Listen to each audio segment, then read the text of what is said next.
Imagínate esto, tienes el mundo a tus pies, millones de miradas clavadas en ti, el dinero es una broma, te sientes invencible y de repente, ¡boom!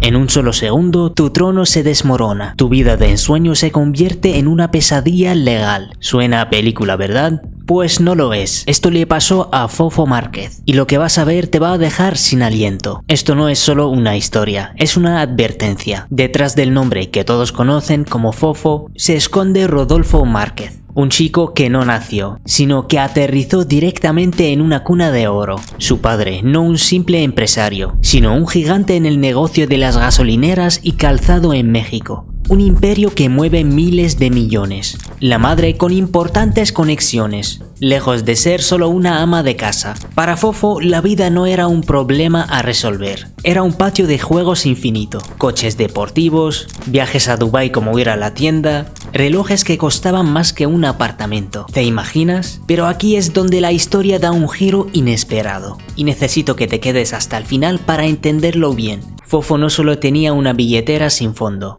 él tenía algo mucho más valioso en este siglo, la atención de millones, jóvenes mexicanos que lo veían no como un influencer, sino como el dios del billete, la encarnación de la libertad absoluta. Su contenido era un escaparate obsceno, de una vida que el 99% de nosotros solo podemos soñar. Lamborghinis rugiendo, fiestas en yates donde el champán fluía como agua, ropa de diseñador que valía el sueldo de un año entero de una familia. ¿Y la gente? ¿Qué hacía la gente?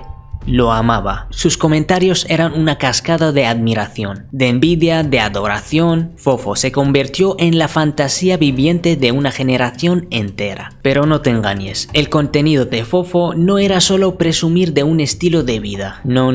Él vivía al límite y lo documentaba todo. Personas que trabajaron con él lo describen como caprichoso, explosivo y con cero tolerancia a la crítica. Fofo se enorgullecía de su filosofía "el morbo vende". Por eso constantemente buscaba provocar, ya fuera humillando a personas de bajos recursos, presumiendo sus excesos o incluso confesando actos ilegales, como liberar un tiburón blanco en el océano sin ningún control, un acto irresponsable que causó indignación.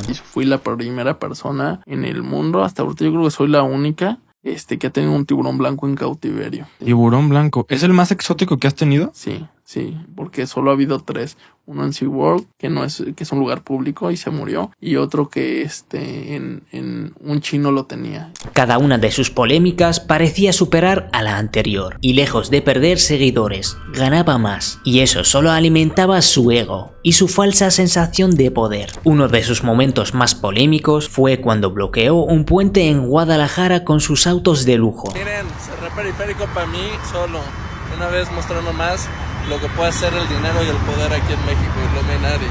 Desafiando el gobierno y hasta el crimen organizado. Lo transmitió en vivo, burlándose de las autoridades, como si se trataba de un videojuego. Aunque fue arrestado, solo recibió una multa ridícula y horas de servicio comunitario, lo que reforzó su creencia de que el dinero lo hacía intocable. Pero su comportamiento violento escaló. Golpeó a un comediante en un programa de televisión, agredió a un guardia de seguridad que perdió un ojo en el ataque y hasta fingió su propia muerte para generar atención. Un acto que solo demostró su obsesión por el escándalo. También fue denunciado por acosar a mujeres en fiestas, aunque esas denuncias no prosperaron por falta de pruebas o por acuerdos económicos. Todo esto construyó la narrativa de un joven que creía estar por encima de la ley, inmune de las consecuencias. El 22 de febrero de 2024 era una mañana como cualquiera otra en Naucalpan, Estado de México.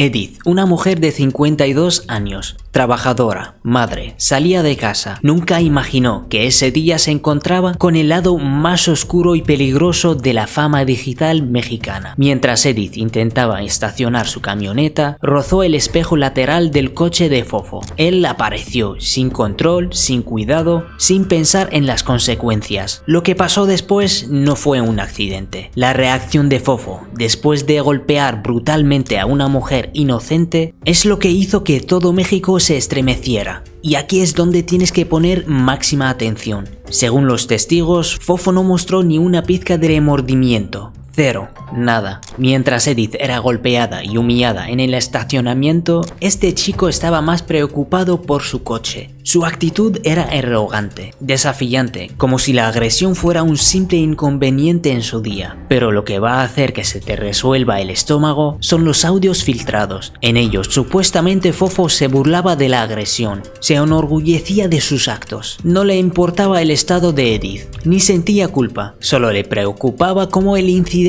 afectaría su imagen, su carrera, sus redes. Imagínate el nivel de desconexión emocional. Golpear a una mujer de esa manera y tu principal preocupación sea tu reputación online. Mientras Fofo se preocupaba por sus followers, Edith luchaba en un hospital. Sufrió múltiples lesiones en el rostro y el cuerpo, que requirieron atención urgente. Su familia, devastada, no solo enfrentaba el dolor de ver a su querido herido, sino también facturas médicas que ascendían a cientos de miles de pesos. La familia de Fofo, por su parte, intentaba manejar la situación en secreto, esperando que el problema desapareciera sin escándalo. Pero la familia de Edith no se iba a quedar callada.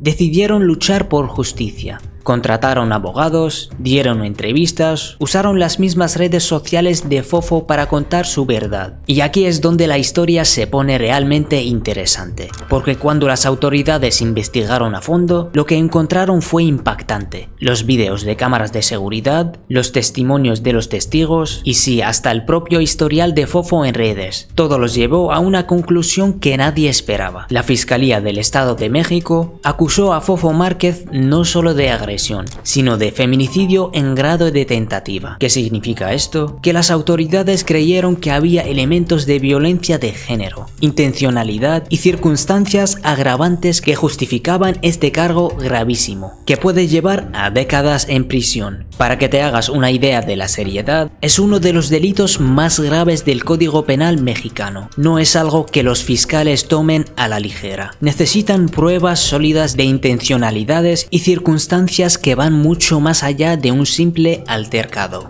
Fofo fue detenido el 4 de abril de 2024. Y aquí viene otra parte controversial. A diferencia de lo que algunos pensaron, Fofo no fue liberado. Ha permanecido en prisión preventiva desde entonces. Su situación generó una ola de indignación masiva. Muchos argumentaron que cualquier otra persona, sin sus recursos económicos y conexiones, habría estado presa desde el principio. Esta percepción de un doble estándar en la justicia se convirtió en uno de los debates más feroces del caso. Y entonces la historia estalló en todo México. Las redes sociales hirvieron. El caso de Fofo fue en tendencia durante semanas. La opinión pública se dividió brutalmente. Por un lado, algunos defendían a Fofo, argumentando que era un joven que había cometido un error y merecía una segunda oportunidad. Decían que la presión mediática era desproporcionada, pero del otro lado, y era la mayoría, millones de mexicanos estaban indignados. Generó una reacción pública sin precedentes contra un influencer. Los medios cubrieron el caso 24/7. Noticieros, talk shows, podcasts, todos hablaban de Fofo. Pero no era la cobertura que él estaba acostumbrado a recibir. Las consecuencias para Fofo fueron inmediatas y devastadoras. Perdió millones de seguidores en semanas. Las marcas que le pagaban fortunas corrieron a cancelar contratos. Otros influencers y celebridades que antes colaboraban con él, ahora lo criticaban abiertamente. Pero mientras Fofo veía su carrera colapsar, Edith seguía su lucha.